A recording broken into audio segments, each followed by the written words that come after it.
kalingap. Tayo po ay magdaraos ng Thanksgiving party.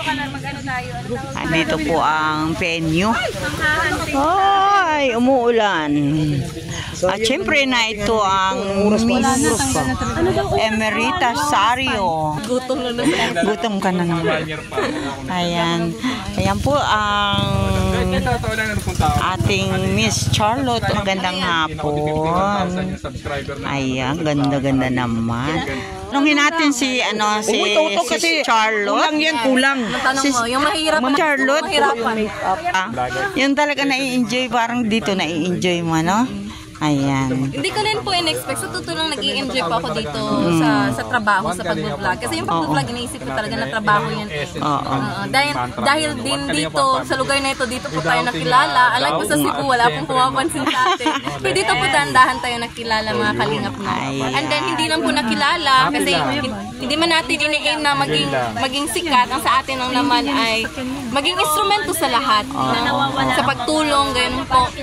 So, ang sarap sa pakiramdam na may natutulungan kang tao. Although, not sa sarili kong pera kasi nga kumikita pa lang yung channel natin, pero sa pamamagitan pag-assist ni Kuya Val Santos Matubang, sa kanyang mga beneficiaries, sa pakikipagkwentuhan sa kanila. In that way, mas lalo nating naiintindihan yung kwento ng buhay nila. Mas lalo tayong nai-inspire, and then mas lalo tayong napapamangha na sa pamamagitan po natin ay nakilala natin sila ng lubos, no? So ayun po.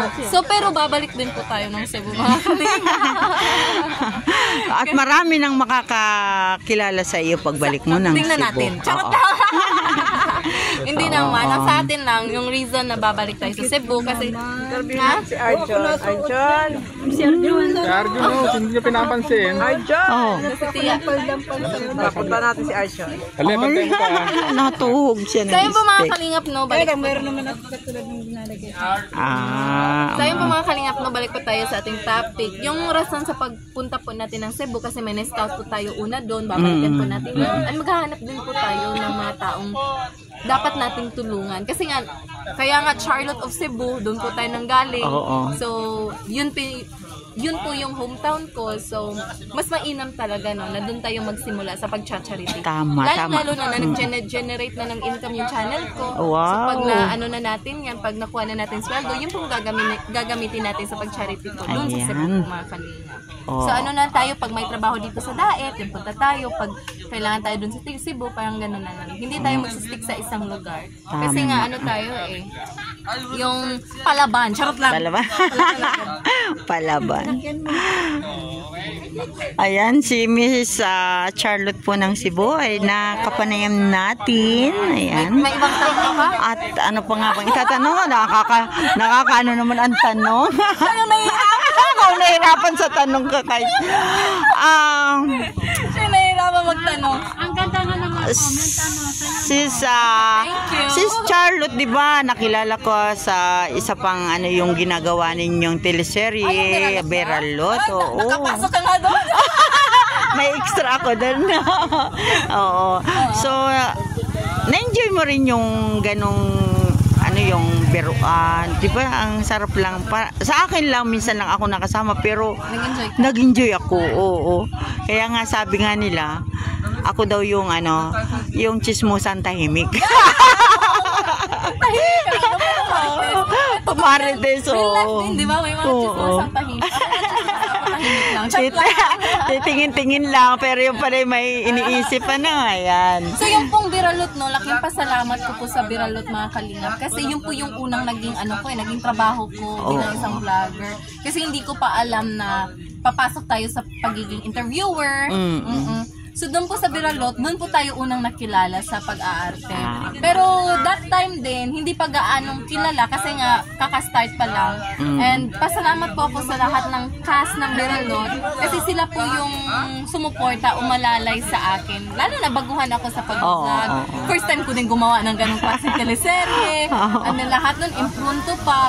Yung mga kasamahan po natin, mga na sila veteran na. Tagal na nilang nagbablog, ilang years na. Unlike sa akin, kakapasok pa lang. So, napaka-challenging din ng teleseryeng iyon. So, oo, sobrang nag-enjoy po talaga ako sa Biralot. At hindi ko nga inaakala na umabot kami sa part 8. No? Part 8. So, yun. Maraming salamat po talaga sa mga sumuporta ng Biralot. Doon yata ako sa part 8 napasama. Sa part 8 ka napasama na po. Yung class, di ba? Oo. Talagang ano, dinaig mo pa ang talagang mga artista dyan sa ano kasi, yung mga walang script talagang. Oo, ikaw na mismo nakaka-prove. Kaya sabi ko nga, hindi, kala ko meron akong babasahin. Kaya natahimik ako, di ba? Tahimik talaga ako, nakangiti-ngiti lang. Kasi wala ako, baka mamaya, inisip ko kasi baka ako ay magkamali ng sasabihin, di ba? Samantalang kung meron kang binabasa, siyempre, ano ka na doon. Komportable ka na. Komportable. Sa iyo na lang pag-deliver, di ba? Pero talaga ako i-believe sa'yo talaga. Sa sabi akin? Ko, Ba't ka na-believe? Kasi doon sa, yung mga, ano, yung mga biglaan na, yung linya, oo, ang bilis mong makahagip ng mga sagot, yung ganon. Lahat naman kami din, yung mga yung mga kasamahan, lalo na Nathan Q, sila Joey, bihasang-bihasa sila sa mga gatungan. Lalo na si Nathan kasi sa GMA yan.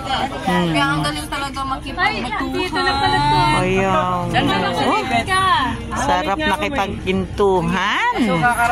Kaya masaya din ako kasi nakapasok kabilang extra doon, isang special guest bago nag-end yung Biralot na. Oo nga. Kasi yung Biralot kasi mga kalingap, yung goal kasi namin, yung mga gustong ma-expose, gustong tumaas yung channel nila, pinapasok po namin kasi doon din ako eh. Doon din ako nagsimula, maliit din po yung channel ko that time.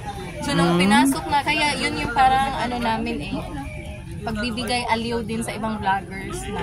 Pero lang, lahat ng bagay ay may hangganan. Oo nga, walang forever. Ay, kailan naman ninyo sisimulan yung tatalot naman? Yung tatalot po ay ni Rob nun sa kanyang live na pagsisingit nun daw sa radyo.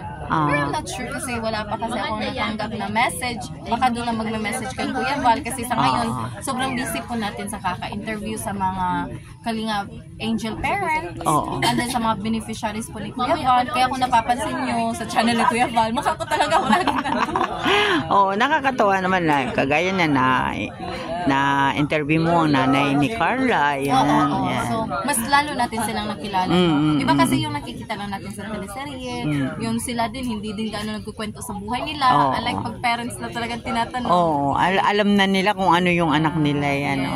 Doon na natin talagang malalaman yung katotohanan kasi sa mga iniidolo po nating angels. Hindi lang angels yung napafocus, yung mga beneficiaries din. Sobran. So, pasensya na po kayo kung mukha po makikita nyo palagi sa Maganda naman yan, no? Nakakita kasi yan. Si Kuya Val po kasi kailangan, may ibang trabaho din siya, may ibang focus. So, habang nandito tayo sa DAE, pasalamat talagang masaya siya kasi nga may umaagapay na sa kanya. Mahirap din kasi punta-punta sa field ng dapat ang dami ding aasikasuhin. So ayun, tayo po naging alalay ni Kuya Balba. So kahit pa paano ay may silbi po tayo, no? Kwenta tayong tao agad. Oo naman. At saka talagang yung ano ba yun? Yung hindi lang si Kuya Bal yung pati ikaw siyempre, nakikilala ka talaga kasi si Kuya Bal talaga nating matagal na siya talaga may mga viewers yan so makikita niya si Biralot na tuloy, si Charlotte na yan. Biralot talaga basta kaya minsan sabi Biralot talaga ako. Yung mga din kasama tayo partners na tawag nila sa akin Biralot. Parang siyempre andyan kayong pag nanonood ka ng teleserye, andyan yung kahit nga ako nag-iisa sa Gumaka, di ba, nag-iisa ako, tawa na ako ng tawa pagka yung inyo ng pinapanood ko. Kasi pang pag-good vibes talaga yung Biralot. Pero yun po talaga kung si Biralot ay para sa atin, ay para sa atin yan. May continuation siguro. Bubuhay yan. Pero pag hindi na, move on na lang tayo. Kasi pag may aalis, may magandang balik naman yun. May magandang ipapalit. Si Biralot. Ang Charlotte ba? Ilan taon na ba ang Charlotte? 30 na po ako. 30 ka na? I'm old na. Pero kinikilig pa rin ako sa walang team. Still single ang Beralot. Ay, may pag-asa kaya ang ating Berador. Ayan. Ano po yung buhay pag-ibig ko talaga? Ay, sobrang complicated pa. Ganun naman pala. So, yung focus po natin dito sa Dait ay trabaho lang po talaga, mga kalingap, no? Kasi bilang isang babae, mahirap naman na palagi tayong nakadepende, no? Sa isang tao. So, ano din po ito eh. It's my way of showing na din para sa mga kababaihan na nakikinig na hindi porket babae tayo ay hindi na natin sayang yung mga bagay-bagay na like independent woman baga. Ang sarap kaya sa pakiramdam na you grow, you learn, you improve on your own. Diba? May abogado. Hi, Happy New Year. Merry Christmas. Ikaw lagi tao si JP. Ayan. Talaga namang... So ikaw po, Kalingap Lydia, ano pakiramdam na interview mo ako ngayon? Masayang-masaya siyempre noon. First time mo na interview? Oo, ilang beses na tayo nagpangita pero ngayon lang ako nagkaroon ng kasi nahiya pa ako, no? Natatandaan mo nung isa kong punta dito, lalapit-lapit ako sa iyo nung ikaw ay may estudyante na tinuturuan online. Oo. Sabi ko, ano kaya lalapit ako kay Charlotte.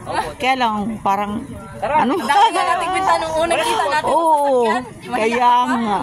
Si Kuya pa tayo na. Ayan. At atin pong na-interview ang Beralot o si Charlotte ng Cebu. Ayan. Intindihan niyo po yung side ko, mga kalingap, no? Yung pag ako talaga, yung mga sinasagot ko po ay hindi po yan artistahin pa showbiz. Real talk po tayo. Real talk. Ano po yung sinasabi ko dito, hindi po magbabago yan, mga kalingap. So I don't have this kind of questions din. Nasa ganun ay mas makilala din nila ako. Masarap sa pakiramdam na ikaw yung ini-interview kasi ako palagi yung interviewer mo ka. Oo nga, ikaw nga interview. Pero ako nga nag-interview, hindi ko naman alam yung itatanong. Ayan.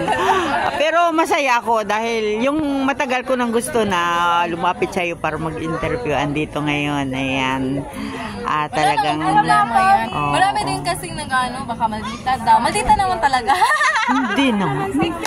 Pero pag mga interview, it's okay po talaga. Para kahit paano naman ay mas makilala niyo po. Ang dami kasing misconceptions din at hindi yan makakaligtaan. Talagang wala na, andito na ang mga guwapings ng So maraming salamat. Sige, salamat. At ako ay pinagbigyan mo sa aking kaunting katanungan. Mag-aaral pa ako ng marami kong tatanong sa iyo. Yes, I love that. I'm looking forward. So maraming Ayan. salamat po at supportahan po natin Kalingap Lydia po. Sa mga nakasubscribe na po sa aking channel, maraming salamat. At Maraming supportan po natin si Kalingap Lydia kasi isa po siya sa mga dun sa Gumaka. Oo, siya po naatasan dun. So malaking tulong din po ni Kalingap Lydia sa mga landing fans po. Ayan. So supportan po natin siya, panoorin, bisitahin ang kanyang channel, panoorin yung mga videos niya, mga Kalingap. So see you next time po! See you! Ayan! Salamat! Okay.